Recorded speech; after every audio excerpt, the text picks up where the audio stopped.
Gold silver ಖರೀದಿದಾರರಲ್ಲಿ ಗೊಂದಲ ಉಂಟಾಗ್ತಾ ಇರುವಂತದ್ದು ಯುದ್ಧದ ಎಫೆಕ್ಟ್ ನಿಂದಾಗಿ ಚಿನ್ನ ಬೆಳ್ಳಿ ದರದಲ್ಲೂ ಕೂಡ ಹಾವು ಏಣಿ ಆಟ ಉಂಟಾಗ್ತಾ ಇದೆ. 10 ಗ್ರಾಂ ಬಂಗಾರದ ಬೆಲೆ 1,55,000 ರೂಪಾಯಿ ಆಗಿರುವಂತದ್ದು. ಸೊ ಗೋಲ್ಡ್ ಸಿಲ್ವರ್ ಖರೀದಿದಾರರಲ್ಲಿ ಗೊಂದಲ ಸಿಕ್ಕಾಪಟ್ಟೆ ಜಾಸ್ತಿ ಆಗ್ತಾ ಇರುವಂತದ್ದು. ಯುದ್ಧದ ಎಫೆಕ್ಟ್ ನಿಂದಾಗಿ ಇವೆಲ್ಲ ಬೆಳವಣಿಗೆಗಳು ಕೂಡ 10 ಗ್ರಾಂ ಬಂಗಾರದ ಬೆಲೆ 1,55,000 ರೂಪಾಯಿಯನ್ನು ಹೋಗಿ ತಲುಪಿದೆ. ನಿನ್ನೆ 1,57,000 ರೂಪಾಯಿ ಇದ್ದಂತಹ ಚಿನ್ನದ ದರ ಕೊಂಚ ಇದೀಗ ಇಳಿಕೆ ಆಗಿರುವಂತದ್ದು. ಚಿನ್ನದ ದರ ಇಳಿಕೆ, ಬೆಳ್ಳಿ ದರದಲ್ಲಿ ಏನು ಕೂಡ ಚೇಂಜಸ್ ಆಗಿಲ್ಲ, ಹಾಗೆ ಇದೆ. ಕೆಜಿ ಸಿಲ್ವರ್ ರೇಟ್ 2,49,000 ರೂಪಾಯಿ ಇರುವಂತದ್ದು. ಸೊ ದಿನದಿಂದ ದಿನಕ್ಕೆ ಆಟವಾಡ್ತಾ ಇದೆ ಚಿನ್ನ ಬೆಳ್ಳಿಯ ರೇಟ್. ಗ್ರಾಹಕರಿಗೂ ಕೂಡ ಟೆನ್ಷನ್ ಹೆಚ್ಚಿಸಿರುವಂತಹ ಗೋಲ್ಡ್ ಮತ್ತೆ ಸಿಲ್ವರ್ ರೇಟ್.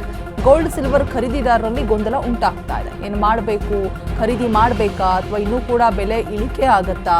ಮತ್ತೆ ಹೂಡಿಕೆದಾರರಲ್ಲೂ ಕೂಡ ಸಿಕ್ಕಾಪಟ್ಟೆ ಭಯ ಇದೆ ಏರಿಳಿತಗಳಿಂದಾಗಿ. ಏರಿಕೆ ಆದರೆ ಓಕೆ ಬಚಾವ್, ಬಟ್ ಕಂಪ್ಲೀಟ್ ಆಗಿ ಇಳಿಕೆಯನ್ನು ಕಂಡ್ರೆ ಏನು ಮಾಡೋದು ಅಂತ ಹೇಳ್ಬಿಟ್ಟು. ಸೊ ನಿನ್ನೆ 1,57,000 ರೂಪಾಯಿ ಇತ್ತು, ಇವತ್ತು 55,000 ರೂಪಾಯಿಗೆ ಇಳಿಕೆ ಆಗಿರುವಂಥದ್ದು. ಸೊ ಗ್ರಾಹಕರು ಸ್ವಲ್ಪ ಚಿನ್ನದ ಅಂಗಡಿ ಹತ್ರ ಮುಖ ಮಾಡಬಹುದು ಖರೀದಿ ಮಾಡೋದಕ್ಕೆ. ಕೊಂಚ ಇಳಿಕೆಯನ್ನು ಕಾಣ್ತಾ ಇದೆ, ಬಟ್ ಬೆಳ್ಳಿ ರೇಟಲ್ಲಿ ಏನು ಚೇಂಜಸ್ ಇಲ್ಲ. ಎಷ್ಟಿದೆಯೋ ಬೆಳ್ಳಿ ರೇಟ್ ಹಾಗೇ ಇದೆ.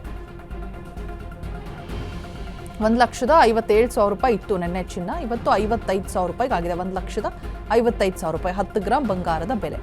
ಸೊ ಈಗ ಏನು ಮಾಡಬೇಕು ಅಂತ ಹೇಳಿದ್ರೆ, ಈ 24 ಕ್ಯಾರೆಟ್ ಚಿನ್ನವನ್ನೆಲ್ಲ ಖರೀದಿ ಮಾಡೋದಕ್ಕೆ ಕಷ್ಟ ಆಗುತ್ತೆ ಮಿಡ್ಲ್ ಕ್ಲಾಸ್ ಮತ್ತು ಲೋಯರ್ ಮಿಡಲ್ ಕ್ಲಾಸ್ ಪೀಪಲ್ಸಿಗೆ. ಸೊ ಏನು ಮಾಡಬೇಕು, 18 ಕ್ಯಾರೆಟ್ ಗೋಲ್ಡ್ನೋ ಆ ಕಡೆ ಮೊರೆ ಹೋಗಬೇಕಾದಂಥ ಅನಿವಾರ್ಯತೆಗಳು ಇರುತ್ತೆ. ಚಿನ್ನ ದರ ಇಳಿಮುಖವನ್ನು ಕಂಡಂಥ ಸಂದರ್ಭದಲ್ಲಿ ತಗೊಳ್ಳೇಬೇಕು ಅನ್ನುವಂಥ ಅನಿವಾರ್ಯತೆ ಇದ್ದಾಗ ಸೊ ಈ ರೀತಿ ಪ್ಲಾನಿಂಗ್ಸನ್ನು ಮಾಡ್ಕೋಬೋದು. ಮತ್ತು ಕಮ್ಮಿ ಆದಂಥ ಸಂದರ್ಭದಲ್ಲಿ ನಾವು ಸ್ವಲ್ಪ ಇನ್ವೆಸ್ಟ್ಮೆಂಟ್ ಅಂತ ಏನಿರುತ್ತಲ್ವ, ಸೊ ಚಿನ್ನಕ್ಕೆ ಅಂತ ಹೇಳ್ಬಿಟ್ಟು ಎಷ್ಟು ಅಮೌಂಟನ್ನು ಎತ್ತಿಟ್ಟಿರ್ತೀವಿ, ಸೊ ಅದನ್ನು ಚಿನ್ನ ಇವತ್ತಿನ ದರಕ್ಕೆ ಎಷ್ಟು ಚಿನ್ನ ಬರುತ್ತೆ ಅದನ್ನು ಖರೀದಿ ಕೂಡ ಮಾಡಿ ಇಟ್ಕೊಂಡ್ರೆ, ಮತ್ತೆ ಯಾವಾಗ ಇಳಿಮುಖ ಕಾಣುತ್ತೆ ಆವಾಗ ಸ್ವಲ್ಪ ಚಿನ್ನವನ್ನು ಖರೀದಿ ಮಾಡಿ ಇಟ್ಕೊಂಡ್ರೆ ನಮಗೆ ಬೇಕಾದಂತಹ ಸಂದರ್ಭದಲ್ಲಿ ಮಾಡಿಸ್ಕೊಳ್ಬೋದು. ಏನು ಬೇಕೋ ಅದನ್ನು, ನೆಕ್ಲೆಸೋ, ಬಳೆನೋ, ಹಾರನೋ, ಜುಂಕಿ ಓಲೆನೋ, ಏನು ಬೇಕೋ ಅದನ್ನು. ಸೊ ಈ ರೀತಿಯಾಗಿ ಪ್ಲ್ಯಾನ್ ಮಾಡಿಕೊಂಡ್ರೆ ಸ್ವಲ್ಪ ಮಿಡಲ್ ಕ್ಲಾಸ್ ಮತ್ತು ಲೋಯರ್ ಮಿಡಲ್ ಕ್ಲಾಸ್ ಪೀಪಲ್ಸ್ಗೆ ಯೂಸ್ಫುಲ್ ಆಗುತ್ತೆ. ಬಿಕಾಸ್ ಒಂದೇ ಸಲ ಜಾಸ್ತಿ ಆದಂಥ ಸಂದರ್ಭದಲ್ಲಿ ನಾವು ಒಂದು ದೊಡ್ಡ ಹಾರನೋ ಅಥವಾ ನೆಕ್ಲೆಸ್ನೋ, ಜುಂಕಿ ಓಲೆನೋ ತಗೊಳ್ಳೋದಕ್ಕೆ ತುಂಬ ಭಾರ ಅನಿಸುತ್ತೆ, ಅಂದರೆ ಕಷ್ಟ ಆಗುತ್ತೆ ತಗೊಳ್ಳೋದಕ್ಕೆ. ಅಷ್ಟು ಹೊರೆನ ಹಾಕ್ಕೊಳ್ಳೋದ್ರ ಬದಲು ಯಾವಾಗ ಚಿನ್ನದ ರೇಟ್ ಕಮ್ಮಿ ಇರುತ್ತೆ ಅವಾಗ ಪಟ್ಟನೆ ಲಾಕ್ ಮಾಡ್ಕೊಂಡ್ಬಿಡ್ಬೇಕು. ಇಷ್ಟು ಗ್ರಾಮ್ ಚಿನ್ನ, ಒಂದು 5 ಗ್ರಾಮ್ ಚಿನ್ನನ ಲಾಕ್ ಮಾಡಿಬಿಡ್ಬೇಕು ಆ ಕಮ್ಮಿ ರೇಟ್ ಇರುವಂತಹ ಸಂದರ್ಭದಲ್ಲಿ. ಸೊ ಆಗ ಅದಕ್ಕೆ ಆ್ಯಡ್ ಆಗ್ತಾ ಹೋದಂತಹ ಸಂದರ್ಭದಲ್ಲಿ ಅಟ್ ಎ ಟೈಮಲ್ಲಿ ನಾವು ಜಾಸ್ತಿ ಚಿನ್ನವನ್ನು ಕಡಿಮೆ ರೇಟ್ಗೂ ಕೂಡ ಲಾಕ್ ಆಗಿರುತ್ತೆ. ಸೊ ಈ ರೀತಿಯಾಗಿ ಪ್ಲಾನಿಂಗ್ಸನ್ನು ಮಾಡಿಕೊಂಡ್ರೆ, ಮತ್ತು ಎಷ್ಟೋ ರೀತಿಯಾದಂಥ ಇನ್ವೆಸ್ಟ್ಮೆಂಟ್ಸ್ಗಳು, ಪ್ಲಾನಿಂಗ್ಸ್ಗಳು ಕೆಲವು ಚಿಕ್ಕ ಪುಟ್ಟ ಚಿನ್ನದ ಅಂಗಡಿಗಳಲ್ಲೂ ಕೂಡ ಇದೆ.